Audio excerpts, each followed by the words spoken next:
Takk kærlega og ég verð nú að segja eftir þinn fyrirlestur Ólína þá maður nú smá í sjokki sko.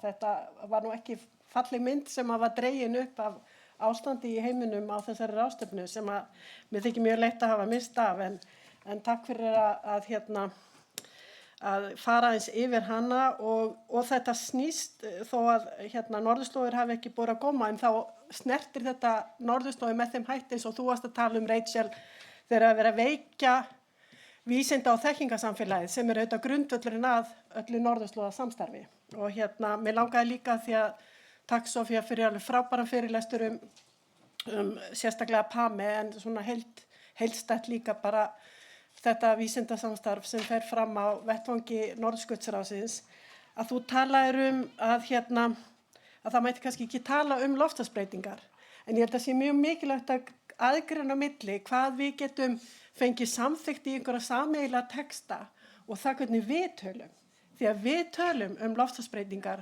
hamfarahlýnun, jafnrétti og allt það skilurðu þannig að við þurfum að gæta okkur að því að við látum ekki kúga okkur til þess að nota eitthvað annað tungumál eða víkja frá okkar gildum.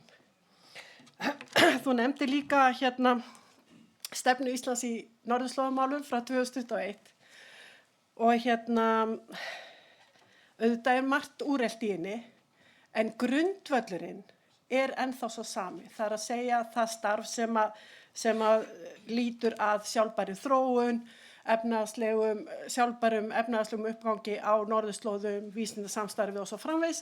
Það sem hefur breyst hið umhverfið og öryggismálin í kringum allt okkar starf á norðurslóðum. Þannig að það eru önnur ríki eins og meðal annars Danmörk sem eru með stefnu frá árinu 2020 og svona að endurskoða hana og við munum gera það í góðum tíma og gefa okkur góðan tíma til þess. En hins vegar verður auðvitað drepið á norðurslóðum og öryggi á norðurslóðum í þeirri stefnu sem nú verið að marka í samstarfi allra flokka og verður vonandi tilbúin í haust. Af því eins og þú bentir á líka að þá Ísland alfarið á norðurslóðum. Og það svona berið í bakkafullan lækinn að tala meira kannski svona norðurslóðir og öryggis- og varnarmál þeim tengdum. En ég ætla bara svona örstutt að segja að bara til að rifja upp að þegar Ísland fór með formennsku í Norðurskautsráðinu 2019-2021 og í kjölfarið og á sama tíma var þessi stefna unnin að þá var auðvitað annars konar alþjóðleg ógn sem að stóð starfi ráðsins fyrir þrifum sem að við erum ekki búin að gleyma núna sem var heimsfaraldurinn og COVID og margir vinnuhóparnir gátu ekki starfa og svo framvegis vegna þess að fólk hittist ekki í persónu á þeim tíma. En þrátt fyrir það þá var haldinn síðasti utanríkisráðherrafundur í ráðinu í Reykjavík 2021 og þar var heldur betur vel mætt og ég held að hafi verið í fyrsta skipti í sögu ráðsins sem að allir utanríkisráðherrarnir 8 mættu á fund og þar voru mættir Blinken og Lavrov og allir hinnir og Rússland tók við keflinu af Íslandi.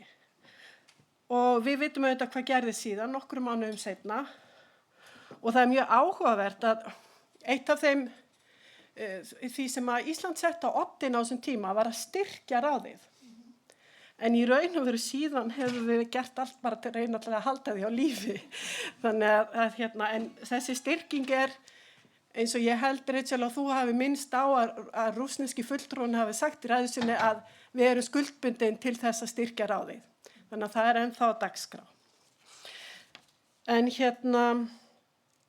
En eins og við þekkjum þá í kjölfar aðildar Finnlands og Svíþjóðar að NATO eru gjörbreyttar aðstæður og samráð ríkjanna 7 á öryggis- og varnartengdum málefnum hefur stóraukist og mér langaði bara að nefna að Ísland hefur mjög mikið dregið þann vagn og margir svona lykilfundir þessara 7 ríkja hafa verið haldnir á Íslandi og þetta samstarf sérstaklega þétt á svona öryggis- og varnarmálasviðinu en það hefur einnig stóraukist á sviði á pólitíska sviðinu og svo má kannski nefna að Kanada svona dragast meira inn í samstarf ríkja eins og Norðurlandana af augljósum ástæðum.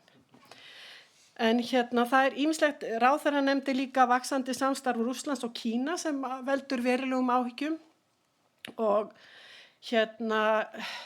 árið 2023 var Kína í fyrsta skipti nefnt sem einhvers konar ógn eða minnst áhyggjur af þeirra svona umsvifum og fyrirætlunum á leiðtogafundi NATO árið 2023 og það var í fyrsta skipti og síðan þá hafa Kínverjar yfirleitt komið á fund við okkur til þess að mótmæla því að þeir komi þeirra svona áform eða og að þeir birtist með þessum hætti á vettvangi NATO.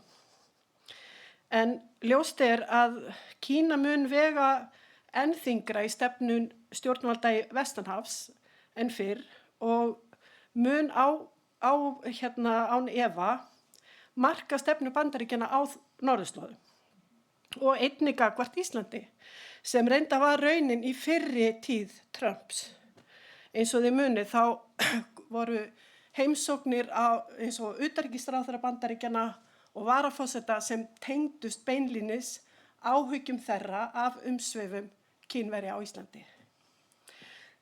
Og maður kannski getur séð yfirlýsingar Trump-forseta yfirráð yfir Grænlandi í þessu samhengi og kannski skilaboð til Kínverja að halda sig fjarri yfirráðasvæði Bandaríkjanna. En við á Íslandi, við höfum vissulega notið góðs af vaxandi alþjóðlegum áhuga á norðurslóðum og fulltrúar annarra ríkja hafa sóst eftir áliti okkar og þekkingar á hinum ýmsum málum varða norðurslóðir. Og ég tek undir með þér, Soffía, að okkur ber að sinna þessum málum vel og tryggja hagsmuni Íslands og stöðu á þessum vettvangi. Ég ætla aðeins að víkja að Norðurskautsráðinu sjálfu, þó að Rachel hafi farið vel yfir það. En mér langaði að nefna að í formennsku Noregs, en Noregur tók við af Rússlandi eins og þið þekkið, að þá tókst Noregi mjög vel að svona feta það einstigi að vera ekki með mikil samskipti við Rússland en halda Norðurskautsráðinu á lífi. Og þegar þeir tóku við þá var eiginlega ekkert starf á vettvangi ráðsins en það var ákveðið að hefja vísindalegt samstarf vinnuhópana með aðild Rússlands og en þeim var það þó það skilyrði sett að ekki yrði haldnir fundir og ákvarðanir öll samskipti skrifleg. En eins og þið sem starfið á þessum vettvangi vitið að þá var það auðvitað ómögulegt. Þannig að það var ákveðið að fundir getur farið fram sem fjarfundir. Og þú nefndir að það starf, Rachel, þú talaðir að það gengi svona misvel, en vísindamenn sem eru í starfinu telja að það gangi svona þokkalega og jafnvel hnökralaust fyrir sig og að minnsta kosti hafa Rússar ekki nýtt sér þennan vettvang til að vera með eitthvað uppsteyt eða yfirlýsingar, pólitískar yfirlýsingar. En hins vegar hefur ekkert pólitískt samráð verið innan ráðsins og það nú frekar ólíklegt að það verði einhver breyting á því á næstunni. Og okkar afstæðar sú að við viljum hafa sem minnst samskipti við Rússland, og þetta náttúrulega dálítið erfitt, við viljum samt sem áður að Norðurskautsráðið sé áfram mikilvægur vettvangur.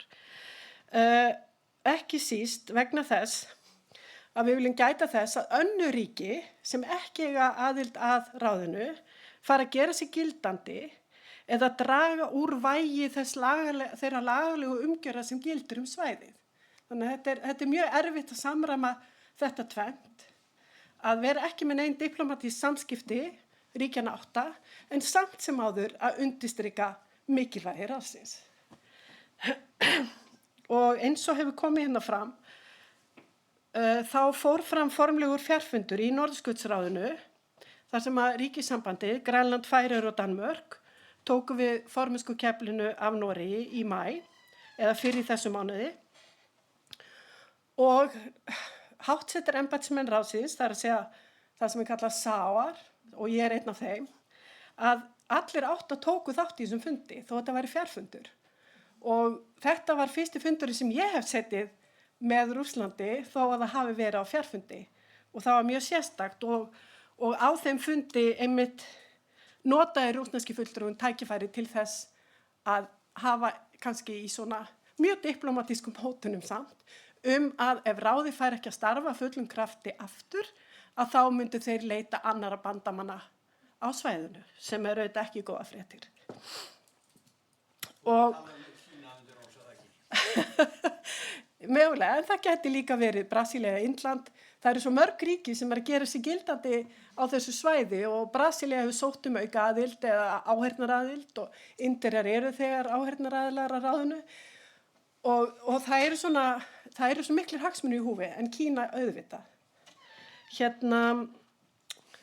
En sem sagt á þessum fundi þar sem að, eins og við þurfum að kalla það núna, konungsríki Danmörk tók við keflinu, að þá tóku auðvitað þátt líka fulltrúar, fasta fulltrúarnir, permanent participants sem eru frumbyggja samtökin og áheyrnarríkin og samtökin.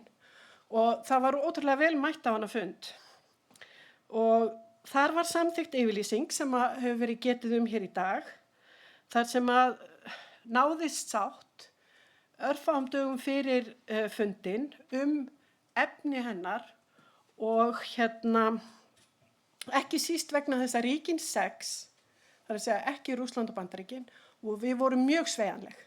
Því að okkar afstaða var sú að mikilvægast væri að það væri yfirlýsing, bara til að undirstrika það að ráðið væri nokkurn veginn starfhæft. En eins og hefur komið fram, þá eru Bandaríkin orðin viðkvæm fyrir ýmsu hefðbundnu orðalagi eins og loftslagsbreytingum, kynjajafnrétti, jafnvel alþjóðasamningum á vettvangi Sameinuðu þjóðanna, jafnvel málefni frumbyggja. En eins og ég sagði þá héldum við okkur til hlés í þeirri vonum að sátt næðist yfirlýsingu þó að við auðvitað ítrekuðum á fundum mikilvægi þess loftslagsbreytinga og svo framvegis. Og eins og nefnt var fyrir í dag að þá höfum við auðvitað leitt til að mynda starf jafnrétti á norðurslóðum. Þannig að auðvitað undirstrikuðum við það. En það var áhugavert á þessum fundi að það er greinilegt að Bandaríkin hafa ekki markað stefnu í málefnum Norðurskautsráðsins. Grænlandsmálið er eitt, en það er greinilega ekki búið að taka ákvörðun í Hvítahúsinu það hvernig þau muni sinna þessum hagsmunum sínum á norðurslóðum. En það er ennþá ekkert sem bendir til þess að Bandaríkin hafi hug á því að yfirgefa ráðið.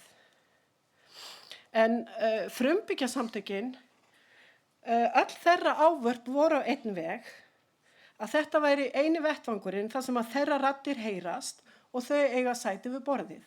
Og að mínu mati þá er það frumbyggjasamtökin sem í raun og veru er að halda ráðinu á lífi og halda á lofti því hversu mikilvægt Norðurskautsráðið er og svo þetta vísindasamstarfið. Á blaðamannafundinum eftir fundin sem var streymt þá afhendi Espen Barth Eide, utanríkisráðherra Noregs, Vivian Motzfeldt, utanríkisráðherra Grænlands, fundarhamarinn eins og fram hefur komið og ríkissambandið tók þar formlega við formennskunni. Og þá tilkynnti Vivian formennsku áætlun konungsríkisins Danmerkur sem er mjög miðuð við daglegt líf og lífsviðurværi frumbyggja. En einnig er hafið í forgrunni líffræðilegu fjölbreytileiki og loftslagsváin. Og færi sem gegna varaformennsku í ráðinu að þeirra verkefni og áherslur snúa að málefnum hafsins. Og Kenneth Höök, hinn grænlenski formaður, hefur verið nefndur og það var gaman að hann er fyrsti grænlendingurinn sem hefur verið skipaður sendiherra í dönsku utanríkisþjónustunni sem er fyrir svona kerfiskellingu sem mig er mjög mikilvægt. Og við auðvitað munum styðja við formennsku konungsríkisins eftir bestu getu og eiga góð samskipti við Grænland eins og við höfum gert. Og það hefur líka komið fram hérna, Norðurskautsráðið er kannski styrkleiki þess. Þú sagði, Rachel, hérna að það væri kannski ekki, það væri veikur laggrunnur og það væri styrkleikinn. Og það er einmitt að stofnun hefur sveigjanleg og aðlagast aðstæðum hverju sinni, hjartaslæri í samstarfi vísindamanna og aðkomu frumbyggja. Og áherslu á líf og lífsviðurværi fólks á svæðinu sem svæðið byggir. Og ég vona þetta að sá tími renni upp, að ráðið verði vettvangur pólitískra umræðu og samstarfsríkjanna 8, en eins og sakir standa þá er ekkert sem bendir til þess, en það linnir ekki látlausum árásum Rússa á almenning í Úkraínu og innviði, en við vonum allavega það besta, þannig að í einhverju nálægri framtíð munum við aftur sitja saman í Norðurskautsráðinu og fyrir manneskju sem mig sem er í þessu pólitíska samstarfi að þá hefur starf ráðsins verið mjög abstrakt frá því að ég tók við vegna þess að það starfar ekki með þessum hefðbundna hætti og eins og ég segi, ég hef verið á einum fjarfundi þar sem að ríkin 8 komu saman og auðvitað engir fundir á vettvangi ráðherra. Takk fyrir.